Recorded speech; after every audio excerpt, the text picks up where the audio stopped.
Good morning, everybody. Welcome to Living Astrology with Janet. And this is our Astro-Inklings show. So you'll see that my right hand person, I don't know if I'm on your right or your left, but you're on my right, You're on my is left. Tam Veilleux of the Energy Almanac. Hello, Tam, and welcome. Good morning. Here we go again, Janet. Another month down. I I can't can't believe get it. over how fast these go by. I know.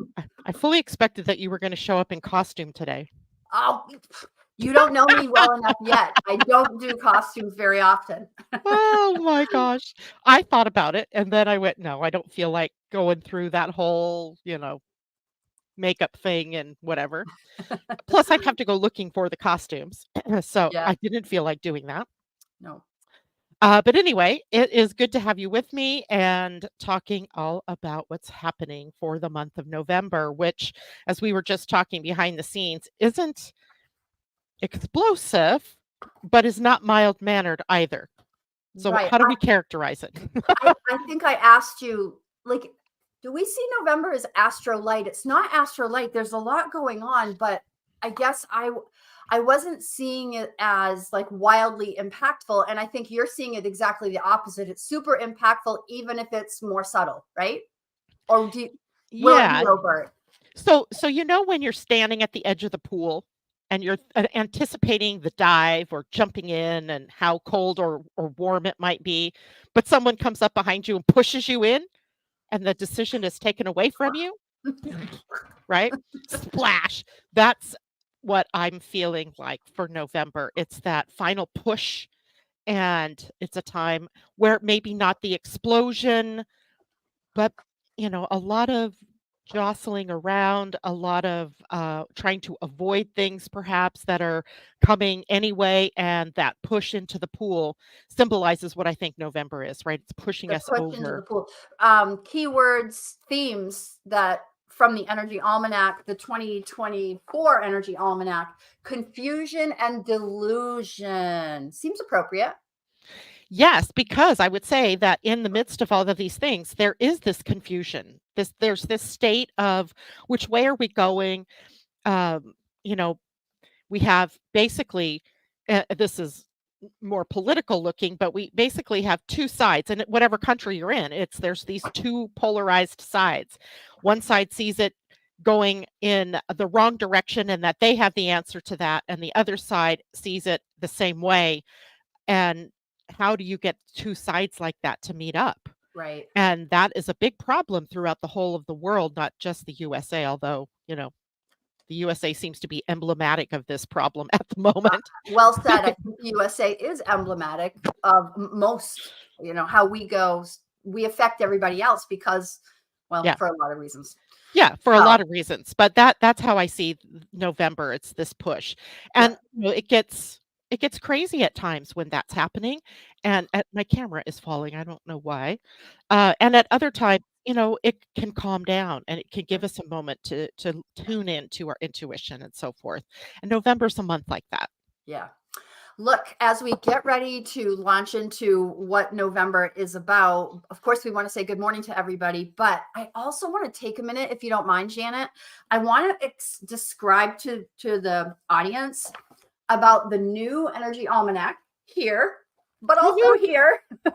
Woohoo! um, in the Energy Almanac, and as we move into 2025, I want to talk to you about how you can use this podcast in particular to advance yourself, and your understanding of planning and getting in flow with energy.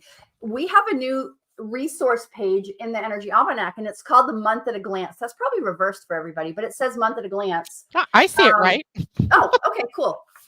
So this page is one where at the beginning of every month, you're going to label your boxes with the correct number. For example, November 1st is a Friday. So 1, 2, 3, and so on through the rest of the month. But then after that, as you are listening to Janet and I talk about specific dates, this is where you make your note. So Janet and I are saying that November 18th is a green day. Find November 18th. Use your green highlighter, highlight that. You know that that's going to be a day that will represent flow. It's going to be easy, a green day. On the other hand, if Janet is That like, was a great oh, band. oh dear God, Mars is opposing Pluto around the 4th of November and it's going to last for 3 days, get your red marker, get your calendar and find the 4th of November and highlight those days as red, which could represent uncomfortable. You're going to end up with a calendar that's kind of going to indicate when it could be bumpy, when it could be groovy and smooth and flow. So just a little tool for you. And I thought I would let you know about it now. In case you have a regular calendar you're using, you could do it then, but you could get in that habit of making the red and green notes. And I'll try to be mindful of using my little Stop and go. Stop and go. Stop and go. So there you go. That is my, and by the way, do you like this? Do you like this book, Janet, with the coil? Absolutely love it with the coil, because then when I want to write in it, it lays flat. It lays perfectly flat and you can fold it in half. And guess what, Janet? I've ordered 100 more coil bound books. I had sold out of the first run of books.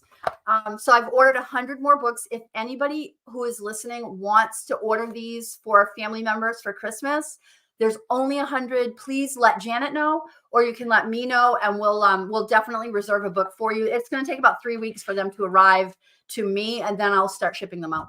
Which is perfect, right? That puts us ever closer to the new year. Yep. And the other thing about this, having this calendar, is it becomes an easy guide for you, a quick check-in.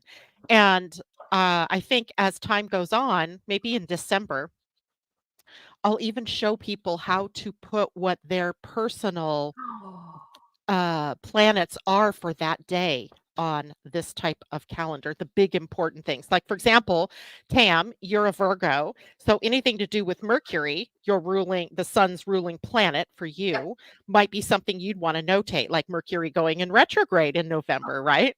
So Totally. you'd want to put that in there. Or because your rising sign, my brain went dead. Is it Sag. Libra? Sag. Sag. Okay, so Jupiter is also of major importance to you because it's the overall ruler of your chart. So anything big going on with Jupiter might be important for you. So I'd like to do that for people as we go through the month of December. We'll start playing a little bit more with the month at a glance. So it's actually meaningful for you on a personal basis. I love that. That's a Yes. brilliant use of our time. And Janet, why would you want people to know about how to use the Energy Almanac so well? Tell me. Well, because it's living astrology, right? You're living every day under the aspect patterns that are occurring in the bigger sky, but also the ones that are impacting you at the soul level or at your personal level, and how to live within the stream of that consciousness is so much better than living at cross purposes to it, right? So Totally. learning this, and I know it takes time. I know sometimes, and I get this feedback quite frequently, but I can't dumb myself down. I'm sorry. That this is a very complex subject. Astrology isn't like something that's one and done. Like, look at a book tonight, understand it, woo, I'm done. It just doesn't happen that way because No. you're living it day Right. by day. And there are other things that come into play. So astrology is something that you really absorb over time and come to know and love yourself in the context of your astrology over time. So give yourself a break. If you have no clue what I'm talking about, just breathe. Breathe yourself through it. Just breathe. Right? It really does all come together one piece at a time. But Janet, I was actually poking you to reveal the big secret. Oh, really? Do it. Well, okay. So Tam, which big secret, Tam? The one where we're turning time up on its head? No, the other one. The other big secret. Well, as we go into 2026 and in the years beyond, Drum Tam and roll. drum roll, please. Tam and I have teamed up to be co-partners in the production of the Energy Almanac. And you don't see it on this year because 2025 was already written at the time we decided to do this. But in 2026 and beyond, I begin to take more and more responsibility along with Tam in not only the writing, but the production and the marketing and the getting out of the word around the Energy Almanac. And it feels like it's now a baby that two of us are sharing. Exactly. We are co-parenting the Energy Almanac as we move forward. And Janet and I will start writing in December, and our partnership will go full on. And I, as the solo single parent for a long time, I'm so excited and so proud that I was finally able to reel her in and develop this partnership. And so you are going to see a lot of us together, and I am mucho grateful for Janet. And I'm mucho excited. And as Tam knows, I have had a lot of reluctance around doing this because I don't know why. I was super excited and I wanted it all in. And then I kind of sat back and went, oh my God, I do not know what I'm doing in terms of a publishing of a book and blah, blah, blah. And then she reeled me back in. And now I'm just like, okay, so you learned something new, right? And there's something to be said about two creative people coming together because I don't even know if I want to go into this, but I'm going to. Go ahead. Tam and I decided that we are going to turn time on its head for 2026. We are. And I alluded to this on Monday's broadcast about this idea of, the astrological year beginning at 0 degrees of Aries. And why in the flip would we have a calendar that starts on January 1st where there's literally a dead zone, right? It's a dead zone astrologically. Ooh. If you were going to start a calendar, why not at the winter solstice if you were going to do it that way? But it makes much more sense for us now to write the almanac from the viewpoint of 0 degrees of Aries, which occurs March 21st or 22nd, depending on the year, and then write it seasonally, or it'll be a whole year, but it'll go from 0 degrees of Aries all the way through 29 degrees of Pisces and start again, which means Okay, so which means, oh, I love this so much, which means the 2026 Energy Almanac will begin on March 21st of 2026. Our almanac is going to join with the astro calendar because that's how it's supposed to be. You'll find an easier time learning astrology when we start with Aries, which is the first sign of the year in spring, in March. So we're super excited. What this means, and we'll talk about this another time, is that there'll be a little bridge book because we've got to cover January through March for 1 year. But in the future, this book is going to start, you're going to start reading your new almanac in March every year moving forward. And it's brilliant and it's perfect. And it's the old way of the future. That's the old way.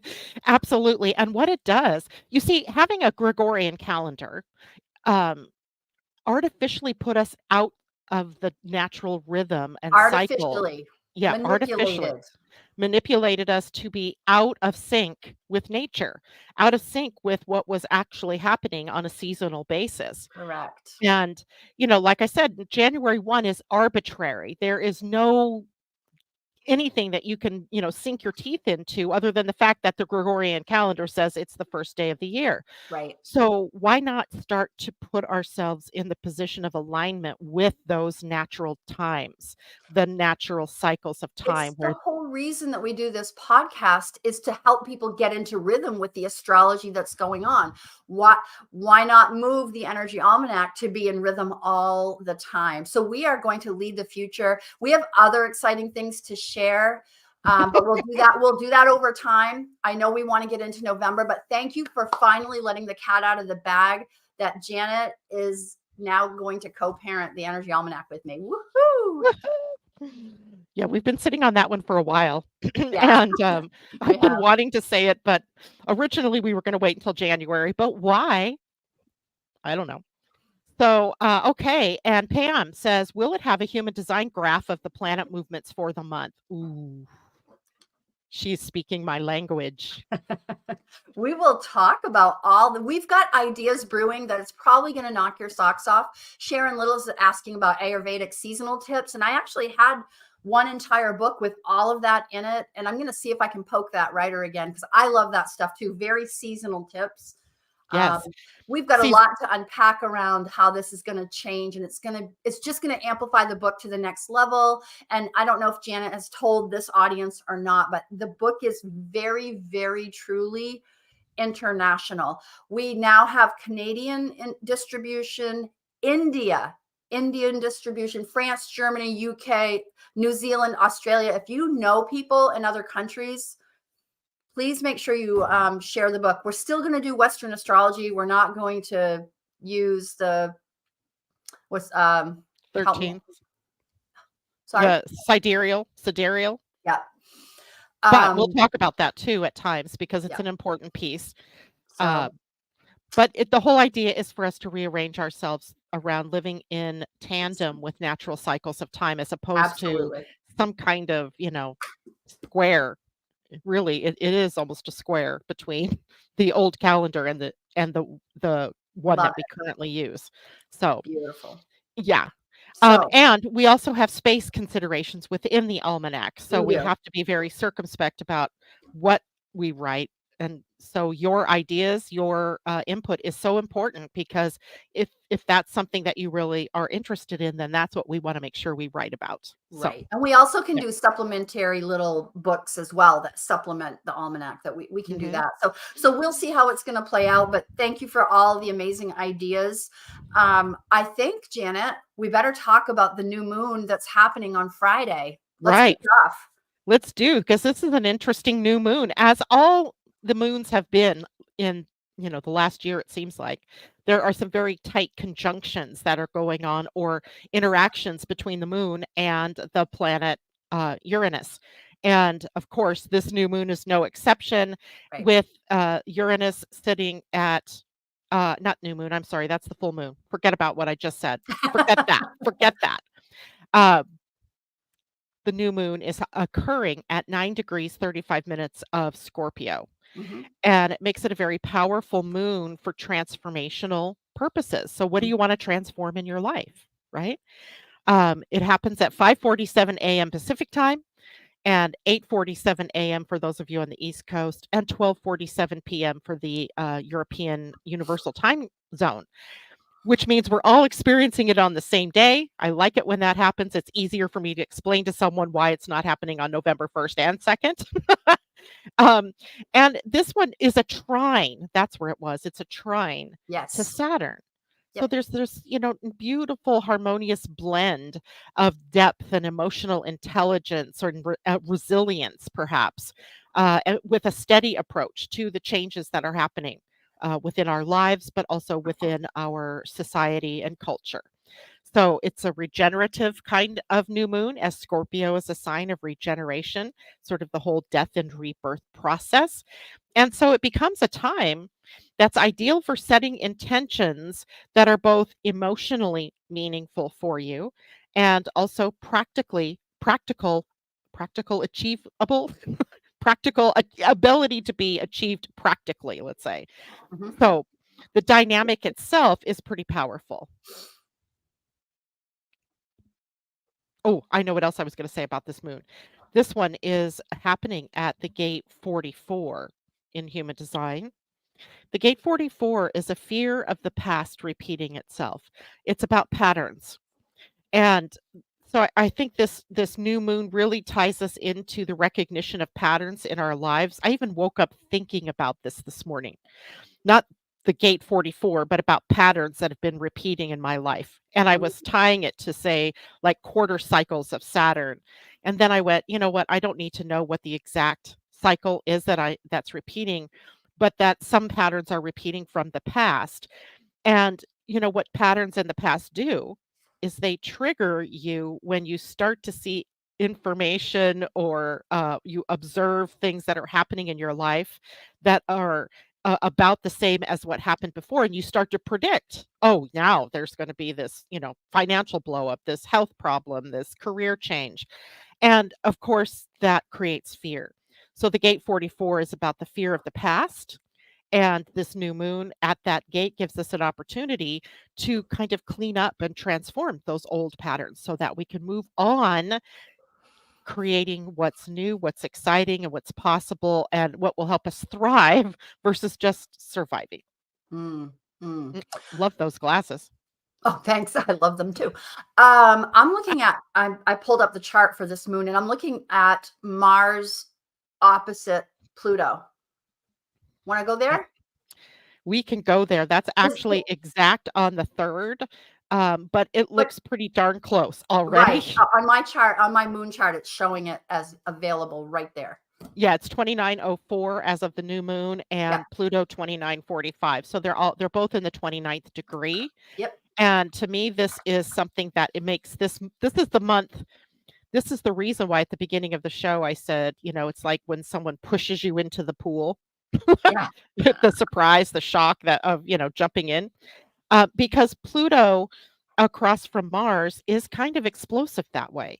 It would Mm, be even, more explosive if this was happening in, say, Leo, where Mars is moving later that day when mhm, he would be in fire, but instead he's in water. And at 29 Cancer, or Pluto's at 29 Capricorn, Mars at 29 Cancer. So what we get more of is this emotional power struggle that is happening. It's a dynamic that isn't an easy one for us to deal with because it's so powerful. And it turns out that the power struggles and control issues are sort of happening between us as individuals, Mars as an individual planet, and the structures and forms and governments, like, for example, in institutions that have been formed and even the ones that have been crushing down during Pluto's transit through Capricorn. So it can be intensely emotional. It can also be intensely emotionally releasing. so I think we were in the green room before the show and we talked about this. The timing. So the moon is on the 1st. You're saying it's exact on the 3rd. Are we relating this at all to the election? I mean, let's be right up front with that. Oh yeah, we can't help but do that. The election is on the 5th, or the results we start to see on the 5th because, like, our state, we've already voted. Um, there's this, like, reveal that will start to show up, right? The energy of Mars opposing Pluto is about crisis and a turning point. So what is that turning Mm, point? It's really associated with endings and transitions and critical moments in time, right? That kind of crystallize a mm, time. So it's really about a signpost here that shows us about an intense turning point where personally we may feel the pressure to make decisions or confront issues that have been sort of simmering below the surface. But also, it's a pivotal moment for addressing conflicts. And what else can we say about this election? It is contentious in the run up to it. It'll uh-huh, be contentious the day of and the day after, and mhm. likely months And, after. and think about this, like we're talking about Mars currently in Cancer, but going to switch into Leo. And imagine everybody who wants their expression to be heard and how aggressive that could become if we're not careful and mindful. So again, like if we were going to use this, I would give it a little red. Be cautious in how you manage yourself. We'll say it like that. Manage yourself and the way you express as things are shifting because Pluto is, and especially at that degree, right? There's Yeah. going to be some kind of a big Uh, hit, big, I yeah. like, It is a big deal when planets are in opposition to one another at the 29th degree, an anaretic or karmic degree. So, not to scare people, no. but this is a time for us to be really clear about what we want, what we desire, and following your own heart, in your own, the government, the bigger picture, it's out of our control, really, Mhm. except for what we can do as our vote, let's say, or that Right. type of thing. Um, but the die is cast. in some respects because we are in these big cycles of time that are transforming us from the Capricorn age looking to the past and the things that have been built on the past that don't last to now looking at the future and what can we change about ourselves and our Right. structures and forms that can Right. stand the test of time. So it's a whole big deal because we have lived for the last 200 and some years since 248 since the in the USA since the Revolutionary War and all of the symbols of that what we were fighting for as a country and that was when Pluto was in Aquarius. And now Mm, we are looking at Pluto moving into Aquarius. So we're seeing, you know, the things that can't be sustained moving into that whole new cycle. mm. So it's huge. I mean, there aren't really words to talk about how huge it is. And for us to be here living on this planet at this time as we're about to go through this huge turning point or I think I crisis say that point. to my husband every morning over coffee. I'll hold my coffee and I go, I can't believe we're alive right now. This is amazing. I'm Now, I so want people to excited. understand that this opposition Mars is a catalyst, Yeah. right? He catalyzes things. So he starts the ball rolling. Hmm. And it can be the potential for constructive change. This Sure. doesn't have to be horrible. I mean, some Right. people just, "Eh, no, I don't want it to be changed." Yeah. As long as we're not doing that, we should be fine. So, how do we navigate Mars opposing Pluto? I think that's a good question. And the first thing is recognize control dynamics that you are enacting on others or that you have become inadvertently a part of. And notice where you're holding on to control out of a fear of something, a fear of letting go, or the fear of, something, the fear of change is basically what I think it comes down to. So then use emotional awareness for empowered action. 29 degrees of Cancer is about emotional resilience and emotional awareness and use that to guide you in taking authentic action in your Mm, own life and assertive steps toward security or your own authority and how you want to address areas where you feel vulnerable rather than falling into fear and closing up shop. Open up the heart, right? And be more emotionally resilient and right. embrace transformative change, Yep. right? Many times in this world, we've gone through times of authoritarian regimes that have given way to more democratic regimes. And then here we are looking at, across the world, this more authoritarian approach that seems to be taking hold in some ways. And that too will lead us into a new sense of what freedom means, right? Yep. That again, freedom is a big word here. Freedom is And the yeah, and have patience, right? Have word. patience, be discerning, watch what you say and how you say what you say to people. Wherever Uh, there's Mars, like seek patience. seek Go patience. slow down. Quick question. Like, let's let them mark red days November 2nd through 5th, November 2nd through 4th. What do you want to say? Well, on my calendar, the first and the second are green, the third is red. And then the Right. fourth is green, the fifth is red. The sixth is Uh, green, the seventh is neutral after that until the 10th. So I would say just that first week, those first 7 days or yeah. so of this month, Yep. I mean, of November, are a little wonky. And Wonky. and it sets the stage for what's to come. Right. So, mm, yes. And I have bigger, wider concerns for the world, right? When we're looking at things like nuclear events or these watershed moments we seem to be having, and I mean literal water moments of floodings and things like that. And um, just just remember that's kind of the noise in the background. I'm not saying ignore it, but I am saying keep it in its context and Mm, just keep doing from your point of view what it is that yeah. you're here to do. Know your purpose, know what you do well, and live from that point, even if it is a little wonky. And it, could be. And it could be for sure. What's next?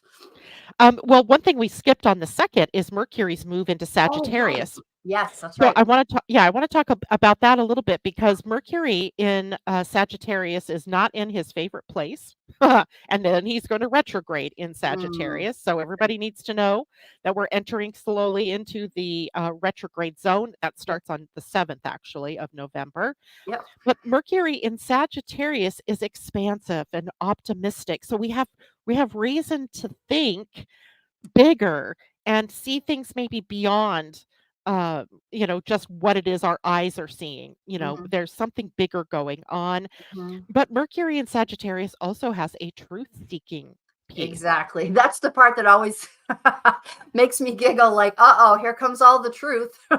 right? Or not, or the Right. people like Right. saying no, that's not true, right? Questioning all of Right. that.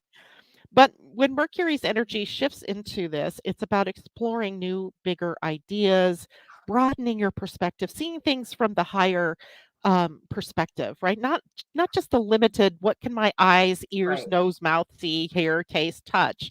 But what's going on from that more spiritual dimension? And so it is a time for us to broaden our horizons in some way. Um, I and tend there just one last thought before I let you go with this. There's also this very positive thing called mutual reception Mhm, happening with mhm, Mercury and Sagittarius because that means Mercury is going through Jupiter's territory while Jupiter is transiting through Gemini, which is Mercury territory. So the mhm. planets are in this mutual reception, which means they're Right, kind of going to work well together. right. I I think of it as a the words that always come to mind for Mercury and Sag is like rapid fire. Like I Mm, feel like the thoughts happen fast. They're big and they're coming out and you're sharing and it's social. And I think of it as a very like I imagine the mind just going faster where yeah. Jupiter or Sag energy magnifies things.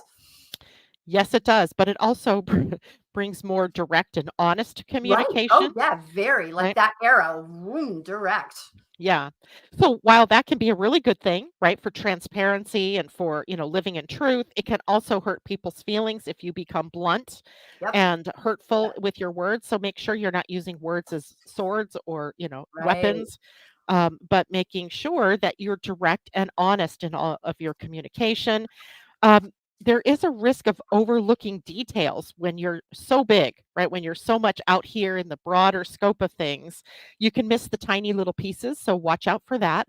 And Mhm. Mercury in retrograde in this sign will even exacerbate that, Right. right? That means that there's a bigger opportunity that we will miss the details, right? Yep. The devil's in the details. Um, but let's not forget that Mercury in Sagittarius or Sagittarius as a sign is also about our beliefs and Mhm. our philosophies Totally. and the bigger truths, if you will. That Sagittarian arrow is pointed at the heart of the galaxy, the heart of the galactic center. It is pointed at the real truth, not the fake truths, not the false news, not the fake narratives and the he said, she said. It's at the real truth of what's happening, which is sometimes very hard to pin down. I think a smart use of Mercury in Sag retrograde is taking the time to really analyze and look at your beliefs. I mean, this is where you really have an opportunity to go in and say, why do I believe that? Um, Especially if we're getting some revelatory information, perhaps that might come from either the moon triggering it or the Mars Pluto thing. If revelatory information comes out and it goes against the grain of your typical belief system, this is a nice opportunity to say, why have I always believed that? Use the retrograde wisely and Dare maybe to have a new ask the point. deeper questions, Yeah, right? ask the deeper questions. Maybe a new point of view is in order, right? Yeah, yeah, exactly. And there's also the benefit of seeing things from another person's perspective. Oh, Put yourself, absolutely. if I put myself in Tam's shoes, who lives completely on the other side of the nation from me, and I look back, what does that look like? And I don't have to believe like Tam, I don't have to be like Tam, but at least I could understand Tam, Hmm. right? So, uh, understanding and looking at how it is that we can be very circumspect in how we speak to one another, Mm, and looking at our own beliefs, because everything we say and do is based on our belief systems. Whether absolutely. you believe that or not, it is the truth, right? Hmm. Um, so, making the most of Mercury and Sagittarius, just being honest, being Yep. direct, but with an invitation is what I would say in human design. We don't just tell people bluntly that, blah, Mm, blah, blah is yeah. happening and you look terrible in that, or whatever. Ask Um, permission. Ask permission. May I share this with you? And Yes. wait. Set ambitious goals. It is a really good Yeah, time that's because we're that's a seeing good that one. bigger picture.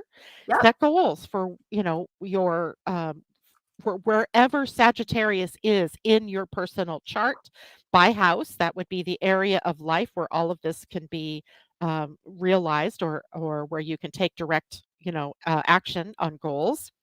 Be mindful of overgeneralizations, right? Hmm. You just can't, that broad expanse of thinking, seeing the bigger picture, misses the details, right? Can miss the details. And so remember that if you're having deep discussions with people, you don't want to, overgeneralize what's Mm. happening.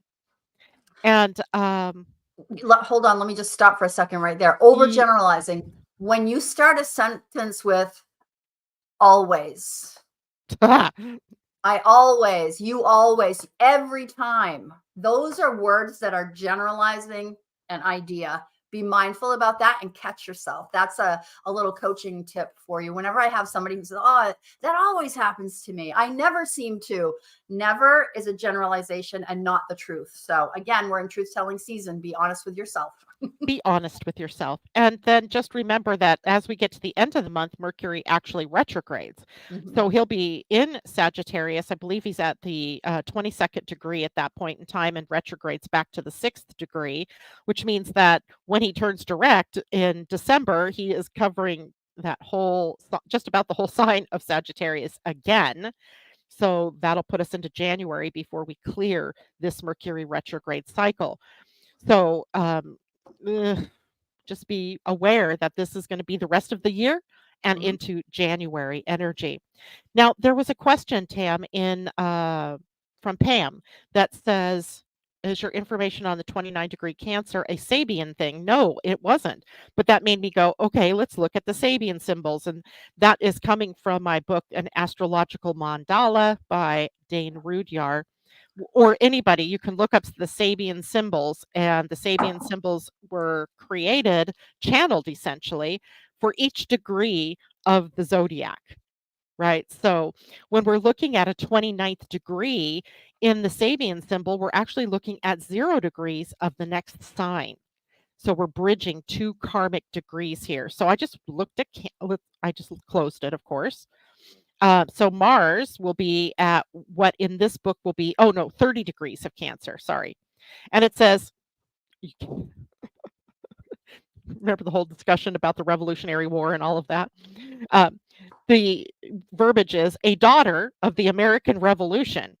And its keynote is the prestige and conservatism of a long maintained heritage. So here we have a symbol of the proud preservation of sociocultural values in a tradition. Woo, right? So we've got Mars stimulating that tradition. What is this tradition? And in the end, this is about the glorification of the past. All right, but Mars was only Mhm. part of the equation. If we look at Pluto, Pluto in Capricorn at the 29th degree, giving us a secret meeting of men responsible for executive decisions in world affairs. And the Right. keynote is the power to assume responsibility for crucial choices arrived at after mature discussion with those who share this power. Hmm. And the culmination here is about executive power. Wow. I don't, Wow. That couldn't be any more spot on. yowza. Yeah. And, Wow. That one blew my mind more so than the daughter of the Revolutionary War. Wow. yeah. Yeah. So Pluto changing the nature of executive power, and Mars bringing up our glorification of the past. What is worth keeping? What is not worth keeping? Oh, it's fascinating. Woohoo! Okay. Let's move on to, well, we talked about Mercury entering the retrograde zone, and that happens on the 7th Yep. and until the 25th, and when he actually turns retrograde. And I don't know about you, Tam, but I always find that time in the shadow to be the wonkiest for me. How about you? Oh yeah, super clunky. I tend to find it Hmm. super clunky at the end of it. The Yeah, end of toward the the closer toward the retrograde, yeah, or are you talking about the shadow after the the shadow retrograde? after. Yeah. I It depends on what sign it's in, and of course, I'm a Gemini, so this puts it opposite of my sun, Right. and, actually, it doesn't go quite that far, so my son is probably gonna be breathing a sigh of relief.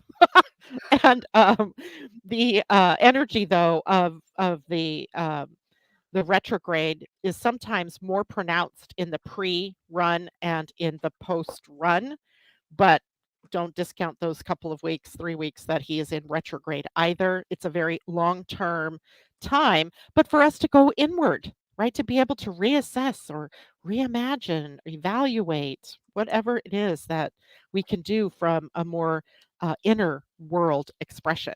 Mm. Yeah. All right. We Um, we got 20 minutes to cover the rest of the month there, friend. yes, but there's not that much left. We could go to Venus in Capricorn. That Mhm. happens on the 11th, Yes. 11/11. 11/11. Um, yeah.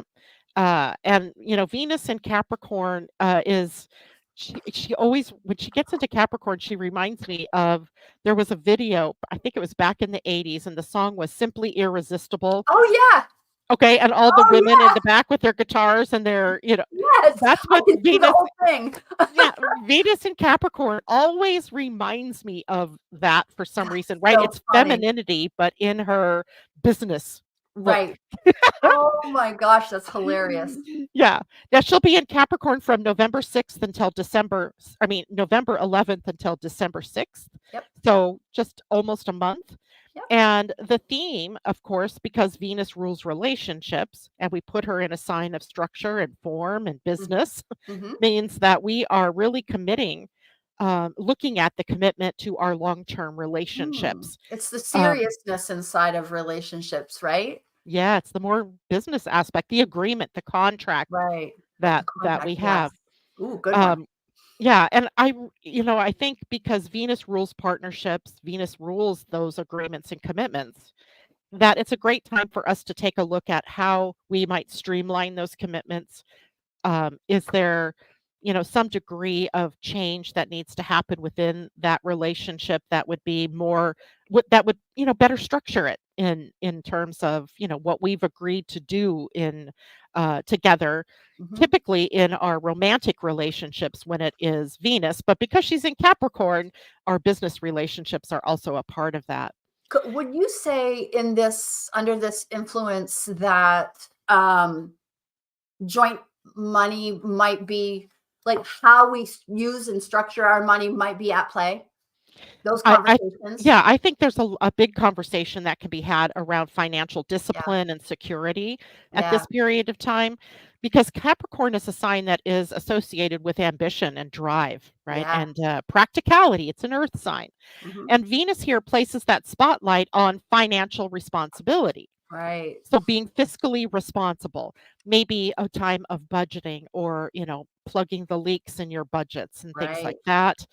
that. It's an ideal time to review finances, right? Yeah. And it's interesting because it comes at the end of the calendar year, right? That, toward the end. So That's true. maybe setting yourself up for a better, financial 2025. Yep. Um, Or not spending the Christmas budget the first week of shopping. right. Or even I do that sometimes. maybe making a Christmas budget, because I've never Oh, done actually that. having a Christmas budget. There you go. Right? Have a Christmas budget. I'm only gonna spend X number of dollars, and that means I have to be very careful if I have 20 people to buy for and I'm only spending $1,000. Right. Hey, So we have a think question that I think you need to answer before we advance. Christina is saying, I'm confused about Mercury retrograde. Is it from November 25 to December 15? Shadows before and after? And the answer is yes. yes. Yeah. Yes, it is. Actually, you're Yeah. very good. That's right. I don't think I No, gave you the dates, Christine, you so weren't my bad. confused at all, Christine. Yeah. Um, and then I missed a question by Bill Holt. which planet is the antagonist through late January 2025? I gotta his thought is Pluto, and I would say yes on that, but I My would thought also is say Pluto. Mars. Yeah. Yeah. Mars. Yep. Mars. And because Mars, he ties up action, right, when Mhm. he's in retrograde. Yep. So he turns retrograde December 6th. So that's just outside of the purview of this, Mhm. webinar today, Mhm. but coming soon, he will be in retrograde and be In Leo. Oh, yeah. That's going to be tricky. Mhm. But he won't be in Leo all that long, right? Then he moves back into Cancer Yep. and spends, the rest of his retrograde in Cancer. And he's been in Cancer already for quite the Mhm. time. So, Mhm. yeah. And you got to remember the USA by, most accounts is a Cancer. Right. That's true. Good point. Sun sign Cancer. So Yep. Mars in Cancer is going to take this is just me, is going to take the actions to the people, Yeah. right? Right. And people power. So we'll see how that plays out. Okay, what else about Venus in Capricorn? Uh, let's Um, go to the moon. We've only got 15. Let's go to the moon. okay, good. So what up? What up the moon? Full moon in Taurus. I also have that as the same day that Saturn is stationing. It is Saturn stations at 5:09 a.m.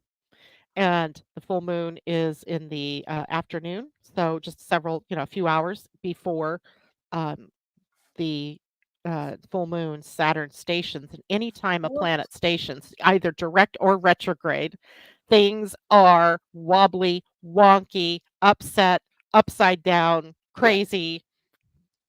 What else can we say? You And then you covered add it. a full moon on top of that. Yeah. Yeah. So Saturn direct. Now, so Saturn has been retrograde for the last 4.5 months, 5 months maybe. Hmm. And the key themes of Saturn turning direct, we're dealing with that first because the moon comes after, is really going to be about turning spiritual insights into practical action. What have those inner visionary things that have been occurring for you over the last 4 or 5 months going to turn into practical action in the outer world? This is what Saturn direct does. It takes it and moves the inner inklings into the outer world. And remember, it's about boundaries, Mm, right? Boundary Saturn in boundarylessness of Pisces. So, in some ways, Saturn is trying to put form and structure around those things that we can't always pin down, like mm, air or mhm. like water or like um, just the idea of spirit, right? Ether. So, but we still need to consider, where are we boundaryless and we need to enact some boundaries, or where have we been too stringent in boundaries and where can we relax some? There's a lot we could say about just Saturn direct. Mm, But now with it in the full moon in Taurus, which is the one that's conjunct Uranus right. in Taurus, like by a degree, like they're very close to one another.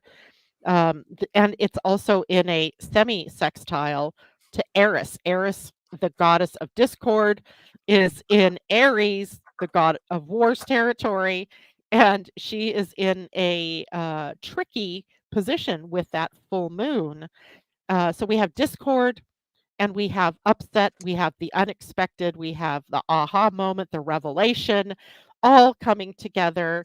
And I think this full moon then is a very contentious day, all in all. Oh, here we go. Stop. Red. It's a red day. Red. Even though it's black on my calendar, I don't know who thought that one up because literally it is a day that is possibly going to be revelatory in some way. So I'm thinking like USA election. Is there something Totally. that comes up around the 15th Yep. that brings an end to the Yep. speculation of something, or Yep. it's hard, or does it begin a whole nother? Um, I don't know. We'll have to wait and see how that actually plays Endings are out. beginnings, so it could be either way, right? Yeah. And that very next day, the sun comes into exact opposition with Uranus. So Yes. Yeah. it's activated there at the full moon, but it takes, a couple more days for that to still play out as the sun is only moving a degree a day. What So I mean, I know that the moon is personal, the sun is personal, Uranus is societal or generational. generational. Um, and Taurus. I'm thinking the economy is something. Can something let go right there? I mean, really, I mean, Uranus is involved. I mean, and you look at the economy, there, everything is falling apart. Like, yikes. Well, I mean, there's been a very slow change over the course of time of Uranus's transit here in Taurus because Taurus is a fixed sign and it doesn't change on a Right. dime. It's been fussy about change. It's been fussy about it, right? But anytime Uranus is going to come into a connection with another planet in Taurus, it's going to give us insights and possible breakthroughs in some way, shape, or form. Sure. And there was unexpected good economic news today about the economy growing 2.8%, which they didn't expect and did happen. So that throws a monkey wrench into things, right? That things are going okay economically. So does this moon do a different one? And then we see it's contracted. So we don't know.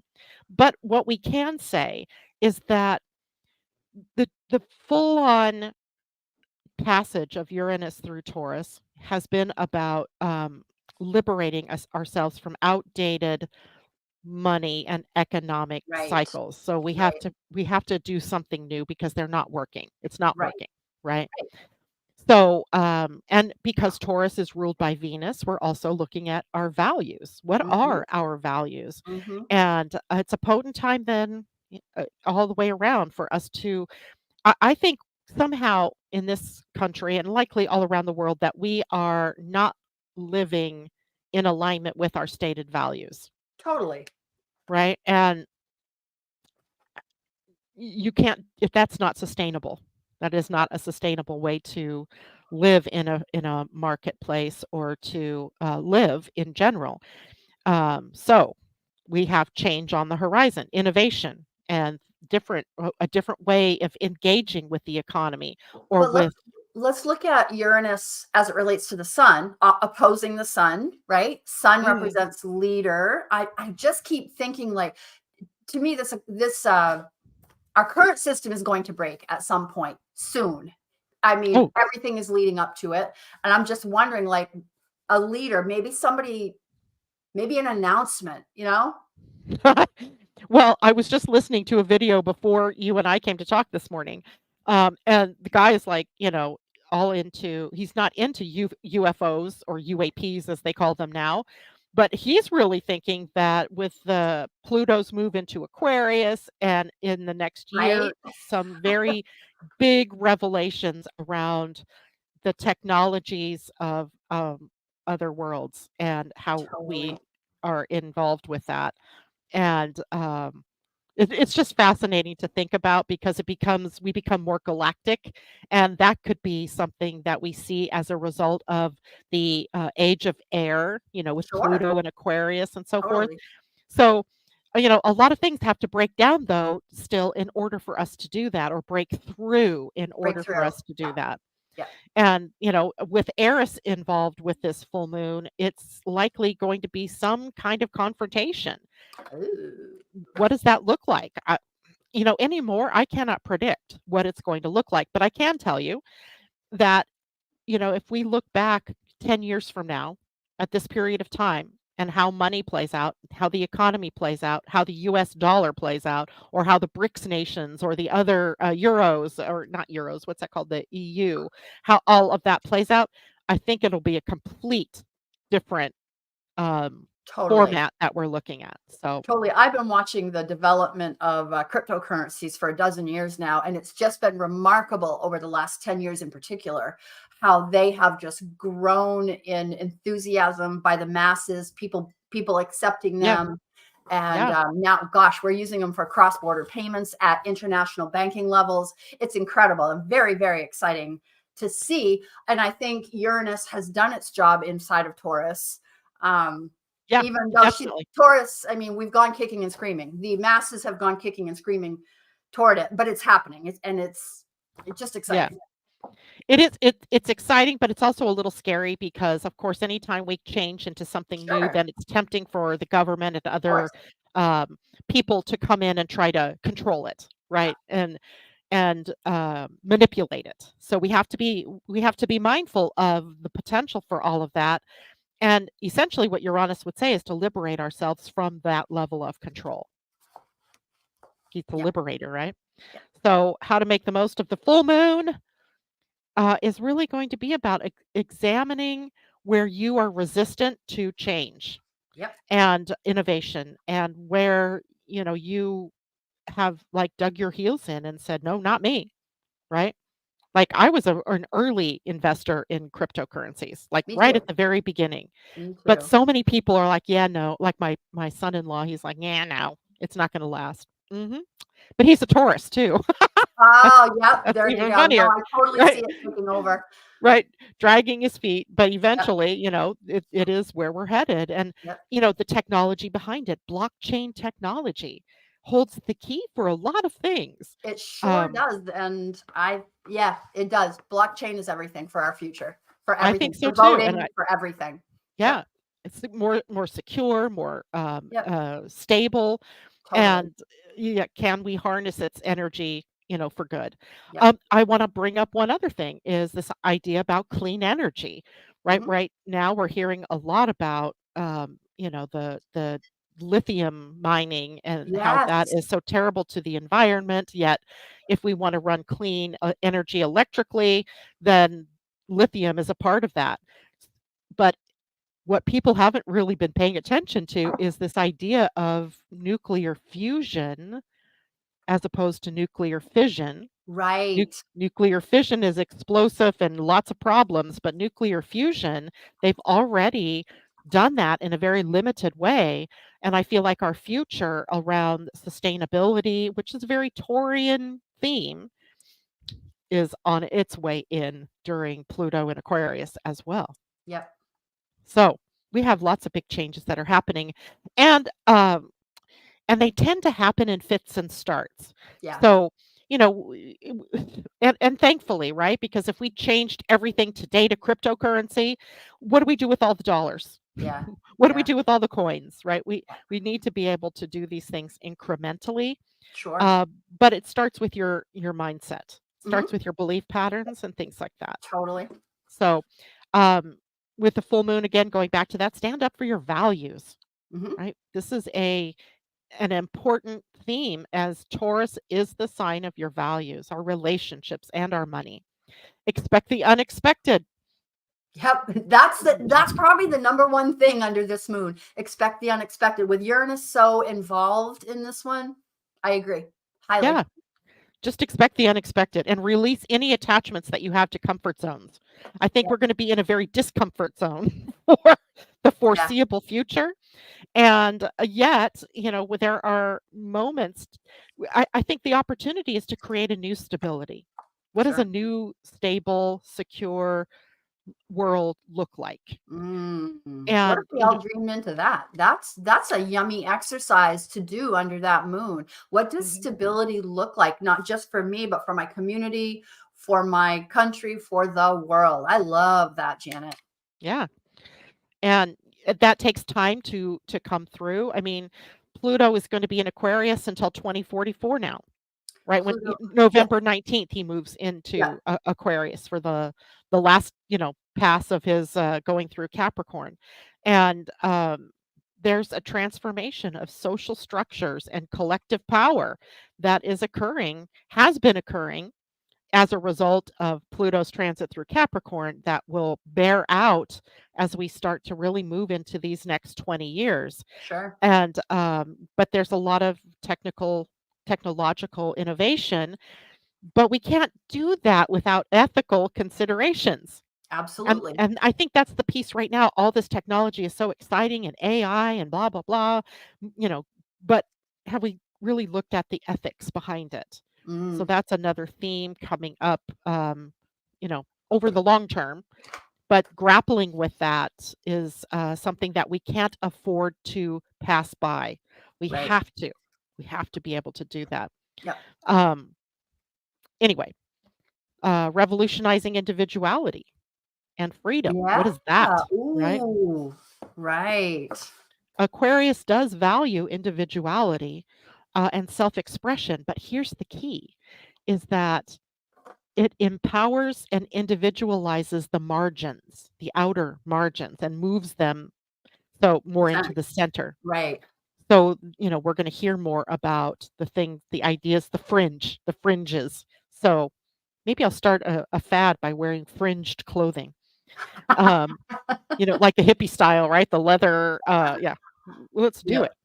it. Environmental and humanitarian reform, big one on the horizon through this particular transit. What does that look like? Because we're a globe now, and the global economy, the global considerations that we have to take in almost everything that we do, resource distribution, social justice, all on the agenda. Revolutions going on in science and in space. I fully expect we're going to hit Mars, anytime soon here. Um, but I think the biggest thing that might impact us each is the breaking down and the rebuilding of what societal norms are. And Mhm. by that, it's like family structures and traditional roles and, being more open to new ways of connecting and relating to one another and building communities. Because Absolutely.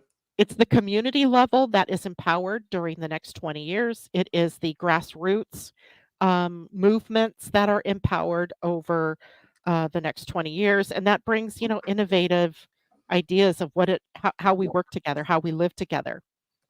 So it's big. Yep. It's big. And it's 9. So November, while not an explosive, in your face fire kind of energy, it does have a feeling of being pushed over the edge, pushed into the water of the pool, Pushed into the pushed water. into the pool. Yeah. And that means, we're all, ready to make some changes. So Yeah. we are doing that at the Energy Almanac. We're doing that to the calendar. So We be are, ready. we are, Be we are. ready. There's so many changes. Before we go, and I know we talked a lot about the Energy Almanac more than normal. Hmm. We need reviews. If you're a person who has bought the Energy Almanac, we need reviews at Amazon. So even if you've bought it through me, through my website, theenergyalmanac.com, go to Amazon and leave a review of your thoughts about this book. And that would be so helpful for us. Yay, that's a great idea.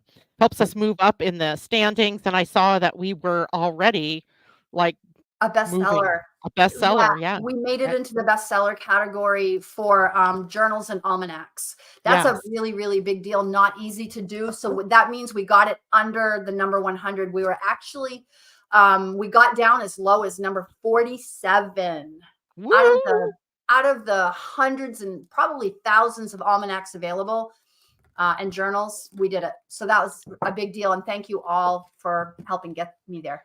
Us there. Yay! Yes, well, primarily you that year, except for I wrote. Yeah, you did. Um, so everybody out there, if you could do this for us too, hit the thumbs up button if you are on Facebook on YouTube, and if you are on Facebook, hit the like button, and please share the video with your friends, with your networks. What's our next Spread the date word. together? It looks like we would be together November 27th. All right. Now that's the day before Thanksgiving, isn't it? Yes. Yeah, it It is. still works for me. Me too. I'm not Absolutely. That's going out of perfect. town. I'm staying around home. Yeah. I'll put the turkey in. No, I won't. I'll brine the turkey that day and then come and then I'll see Yeah, you on the podcast. we brine ours too, so that always turns out so tasty. So anyway, we'll see you guys all on the 27th for the next Energy Almanac or Astro-Inklings, sorry. And I will see you all on Friday, and we'll dive further into what's going on for the weekend. Super Thanks duper. everybody for joining Love us. it. Thank you, Tam. It's great Thanks, to see everyone. you. Bye for now.